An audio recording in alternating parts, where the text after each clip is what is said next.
Our winner for the Twitter contest second question is best one-liner. The best one-liner is you wouldn't have been if you weren't good enough. Go ahead, do it. It goes to Ambika Mahajan. Who is Ambika Mahajan? Okay, great. Please give the order to Ambika Mahajan. Guys, मैं बार-बार बोल रहा हूँ, ये जो vouchers मिल रहे हैं, इसमें थीम्स भी हैं, प्लानिंग्स भी हैं, वो सारी चीजें जो आप एक तरह से अपना सोच देते हैं इन चीजों का, सारे वैलिड लाइसेंस हैं फ्रॉम द थीम मॉन्स्टर्स और एक बता से फुल ऐसी हो, तो इट्स रियली वर्थ इट। ये वो सब चीजें जो एक ब्लॉगर सच में चाहता है to actually work for it and tweet करो, जितना कर सकते हो करो, because we want to take this in Twitter. हम पूरे ट्विटर इंडिया में दिखाना चाहते हैं the power of Indian real bloggers. So please guys, जितना ट्वीट कर सकते हो कीजिए। हमारा नेक्स्ट क्वेश्चन मैं अभी आपको अनाउंसमेंट कर दूंगा। Meanwhile my next speaker at you. Hi guys, my name is Mahesh Verma. I am founder of Website Technology, working as a director at Website Technology from last 5 years. तो यार सबसे पहले बहुत कुछ सारिया मीडिया पेड़ भरा है सबका।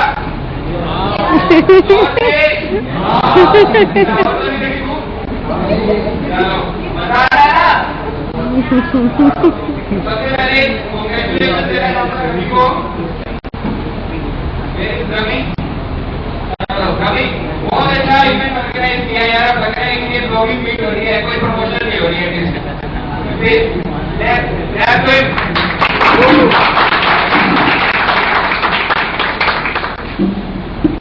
मेरे साथ यहाँ पर ब्लॉगर्स तो हम सभी है, कभी ना कभी किसी ना किसी तरह से हमने ब्लॉगिंग की है। तो हम ब्लॉगर्स में से कितने ऐसे ब्लॉगर्स हैं जो फुल टाइम ब्लॉगिंग करते हैं? Please raise your hand. Full time और उसके अलावा कुछ भी नहीं। Very good. कितने ऐसे ब्लॉगर्स हैं जो ब्लॉगिंग के साथ जॉब भी करते हैं?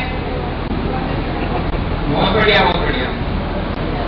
और यार मेरे जैसे कितने लोग हैं जो डेवलपर के हैं? Very good. या कुछ नहीं होगा तो एक्चुअली क्या है कि मैं यहाँ पे फॉर्मल तरीके से कुछ भी बात नहीं करने वाला। जो अभी हुई थी काफी फॉर्मेलिटी हुई और सब कुछ हुआ।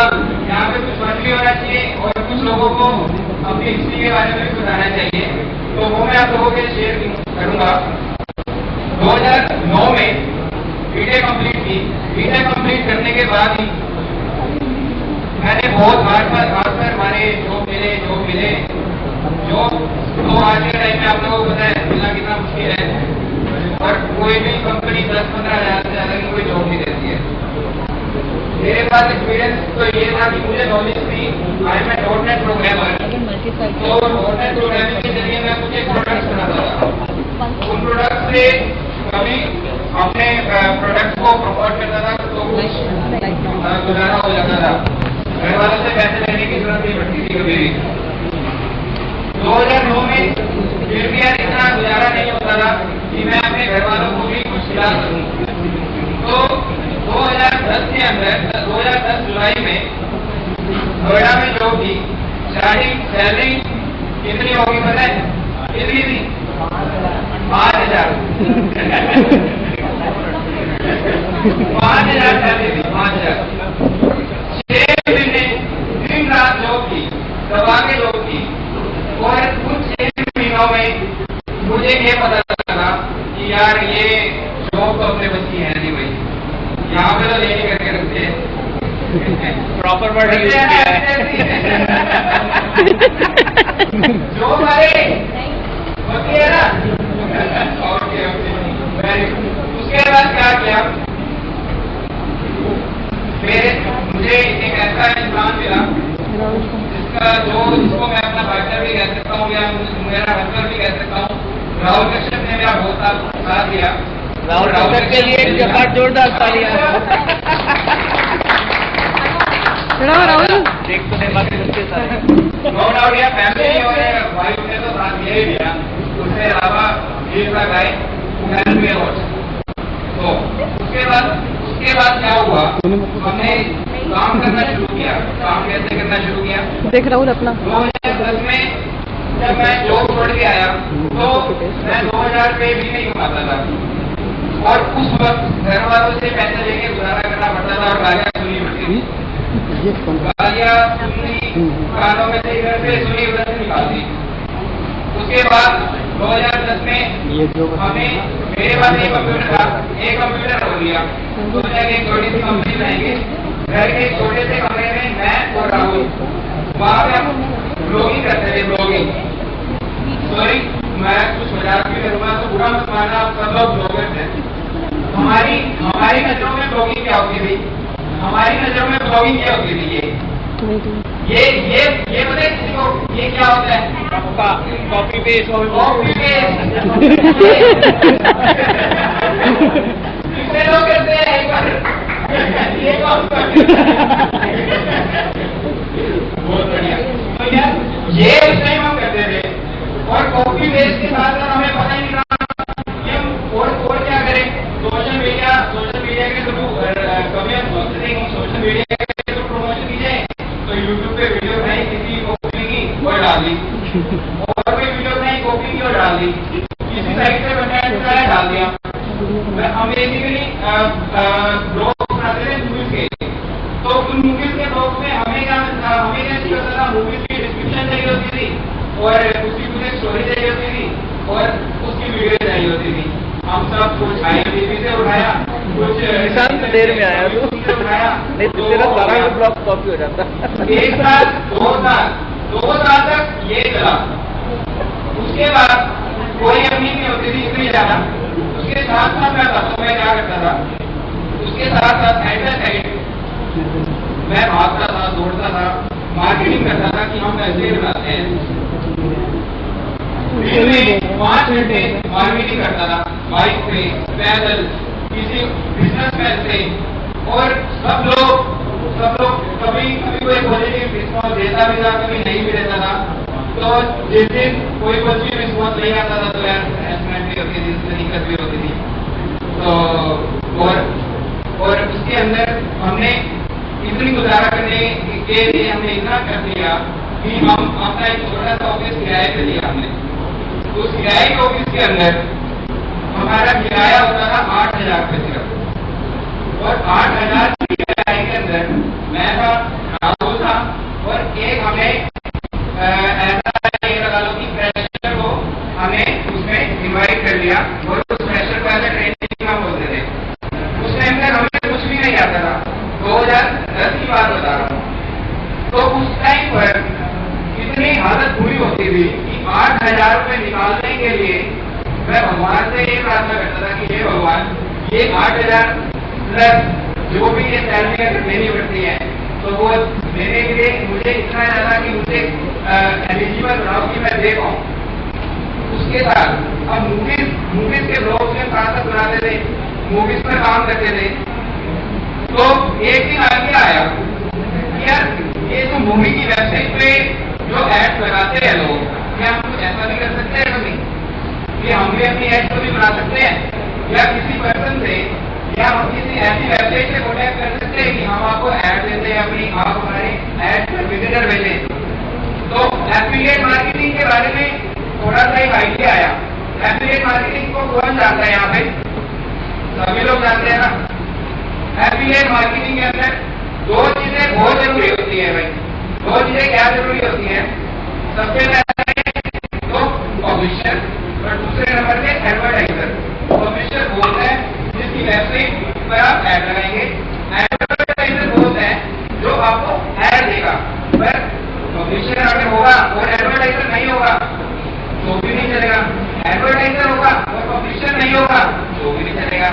तो कुछ ऐसा जुगाड़ किया, पब्लिशर भी बन गए और एडवर्टाइजर भी बन गए, उससे इन्वेस्टमेंट हो गई, एडवर्ट्स के थ्रू प्रमोशन हो गई।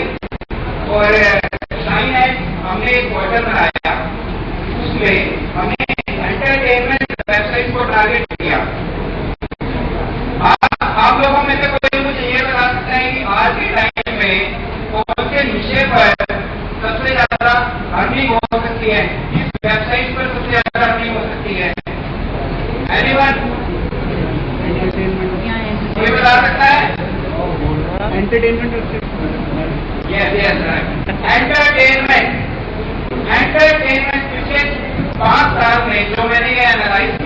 ये एनालाइज किया कि एंटरटेनमेंट एक ऐसी विषय है जिसमें आप जो आपके पर्सनल लोग हैं उससे 2 या 3 या 4 गुना ज्यादा तक अर्निंग कर सकते हैं।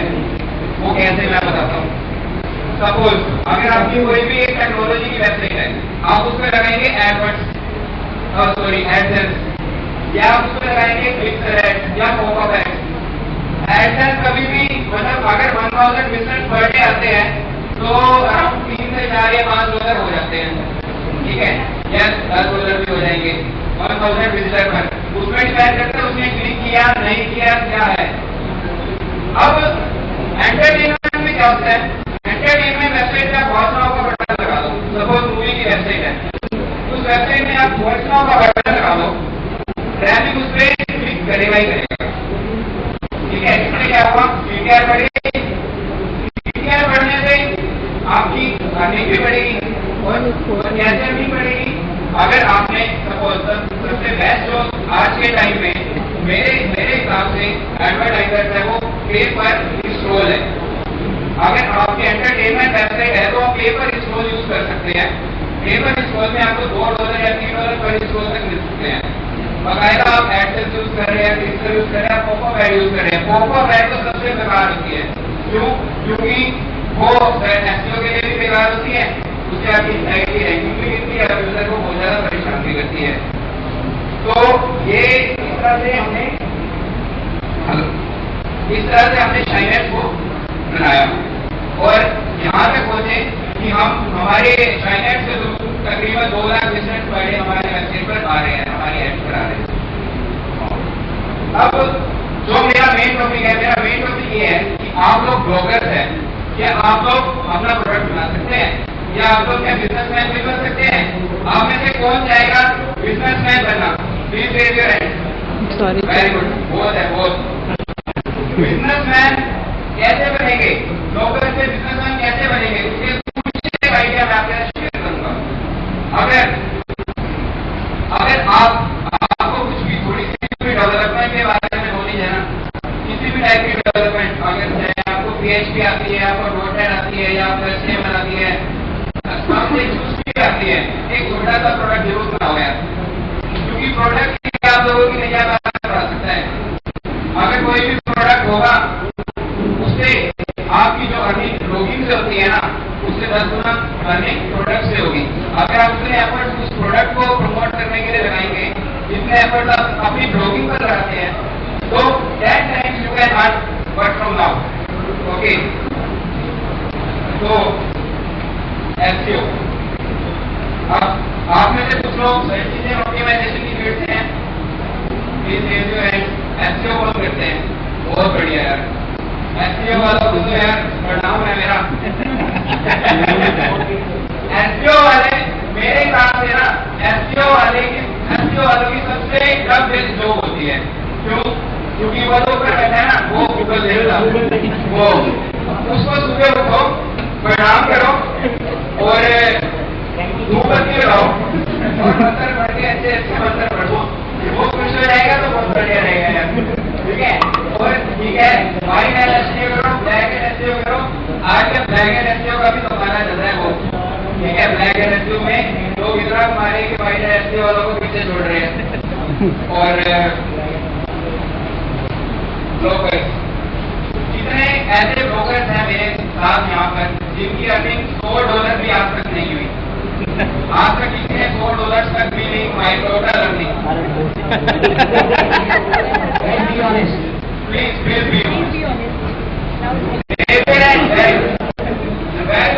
वेरी गुड यार, ऐसा है कि डरना नहीं है, ठीक है, घबराना भी नहीं है। अभी आप छोटे हो, 2 साल 3 साल 4 साल 5 साल बाद भी जरूर सक्सेस मिलेगी आपको, ठीक है। उसके बाद अगर आप उसके साथ कुछ भी प्रोडक्ट क्रिएशन करते रहेंगे, कुछ भी किसी भी टाइप का प्रोडक्ट क्रिएशन, जैसे कि हमने एक और प्रोडक्ट बनाया thememonster.com। thememonster.com के अंदर हमने क्या किया, ये जैसे थीम फॉरेस्ट वेबसाइट है या मोजो थीम वेबसाइट है, उसी से एक आइडिया आया कि यार हम भी एक ऐसा अपना एक प्लेटफॉर्म तैयार करते हैं कि जहाँ पर कोई भी ऑप्शन आके अपना किसी भी टाइप का थीम या प्रोडक्ट सबमिट कर सके और वहाँ से अर्निंग ले सके। और आप लोगों में से जो डेवलपर्स नहीं है उनके लिए भी एक एफिलिएट प्रोग्राम शुरू किया। कोई भी एफिलिएट बन सकता है और एफिलिएट जो भी बनेगा उसको एड अर्निंग उसमें मिलेगी। अब आइडिया बहुत सारे ऐसे रहते हैं माइंड में। एक आइडिया शेयर करूं आपके साथ। $1 का आइडिया, $1 का एक रिसर्च चल रही है।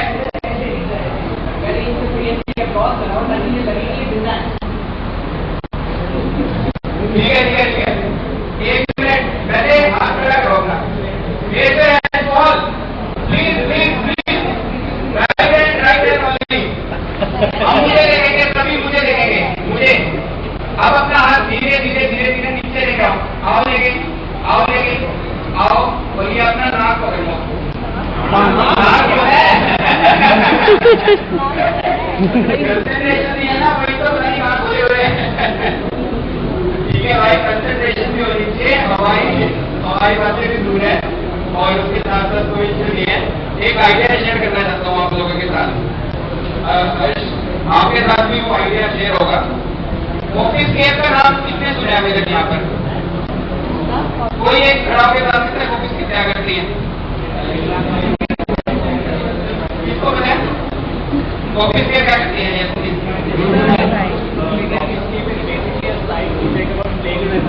अगर आप किसी का कंटेंट कॉपी करते हो एज इट इज, तो आप या कोई आपकी साइट का कॉपी करते हैं तो आप कॉपी पेज में जाके चेक करते हैं। अब यार ऑफिस केयर ये करती है, मैं दोबारा से रिपीट करता हूँ। ऑफिस केयर क्या करती है? अगर आप ये हो कॉपी पेस्ट वाले बंदे तो वो आपको पकड़ लेगी। और अगर आपकी वेबसाइट से किसी ने डाटा चुराया है आप उसको पकड़ लोगे। ठीक है, अब आइडिया क्या है? आइडिया ये है कि कॉपी से ये तो टेक्स्ट को कॉपी करती है, टेक्स्ट को फाइंड आउट करती है।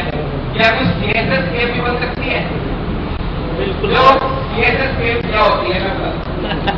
किसी भी टेम्पलेट को किसने यूज किया? सपोज थीम मास्टर हूं मैं, थीम मास्टर की वेबसाइट या डेवलपमेंट कुछ भी, मैं एक प्रोग्रामर हूं या मैं डेवलपर हूं, थीम डेवलपर वाली थी। मैंने थीम बनाई, HTML का टेम्पलेट बनाया, उस टेम्पलेट को मैंने बेच लिया किसी को भी, और वो बेचने के बाद उसने अपने ब्रांड को दे दिया। जो हम करते हैं, आपने थीम दे दी, आप अपने ब्रांड को दे सकते हो, ऐसे भी। ठीक है, अब मुझे पकड़ना है कि मैं इसको कैसे पकड़ूं, मैं भी तरीका कि मैं इसको पकड़ूं। तो अगर मेरे पास सीएसएस को फाइंड आउट करने का एक ऐसा मेथड होगा जिससे मैं सीएसएस, मेरी वेबसाइट की जो सीएसएस, जो मेरे HTML टेम्पलेट की सीएसएस है, वो कहाँ चल रही है, वर्ड में किस वेबसाइट पर चल रही है, मैं अपने बोर्ड भेजूंगा ऑल ओवर द वर्ल्ड, तो वो फाइंड आउट करके बता सकते हैं कि ये आपकी जो वेबसाइट है या आपका जो वेब टेम्पलेट है वो यहाँ पर चल रहा है। इस प्रोजेक्ट पर रिसर्च चल रही है, पिछले 2 महीने से हम लोग रिसर्च कर रहे हैं और मेरे मेट है यूएस में, उनसे बात चल रही है और होपफुली 6 महीने के अंदर ये प्रोजेक्ट बना के दिखाएंगे। आइडिया अच्छा आएगा नहीं लगा? आइडिया अच्छा लग रहा है क्या? सर डोमेन बुक कर लिया? क्या डोमेन बुक कर लिया इसके लिए? हाँ ठीक है, आपसे कॉन्टेक्ट करेंगे उसके लिए, भेजते हो क्या? ओके, तो यार मेन तो मोटिव मेरा ये था कि यार थोड़ी फॉर्मल डिस्कशन थी, फॉर्मल में आई और थोड़ा फन भी हो और आप लोगों को जो नींद आ रही होगी ना खाना खाने के बाद वो थोड़ी सी दूर हो जाए और मेरे जो भी हमारा एक्सपीरियंस है अभी तक का वो शेयर हो जाए। और इस दुनिया में मैं अभी आया हूँ, आप लोगों की दुनिया में, जो सोशल मीडिया की दुनिया में पिछले 1 महीने से उसके अंदर आया हूँ। आप में से 90% लोग मुझे जानते भी नहीं होंगे, नहीं जानते ना, बात करा करो तो नहीं जानते थे अभी तक, आप जानते हो? ठीक है, तो मोटिव सिर्फ यही था कि सोशल मीडिया में आया जाए, पावर ऑफ सोशल मीडिया को हमें पकड़ना चाहिए। और एक बात और, रवि ने एक बहुत अच्छा टॉपिक यहाँ पर हमारे साथ डिस्क्लोज किया था। उसने उन्होंने बोला था कि अगर 1% 100%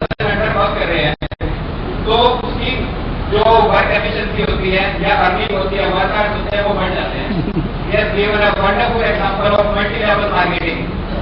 ये मल्टी लेवल मार्केटिंग का एक बहुत अच्छा एग्जांपल है, जो हम अगर आप लोगों को कोई भी आइडिया आता है, आप इस आइडिया को MLM में भी यूज कर सकते हो। जो रवि ने बोला, ये आइडिया बहुत अच्छा मल्टी लेवल मार्केटिंग की कंपनी जैसे एमवे, एनमार्ट और समथिंग लाइक दैट, तो इन सब में आप यूज कर सकते हो।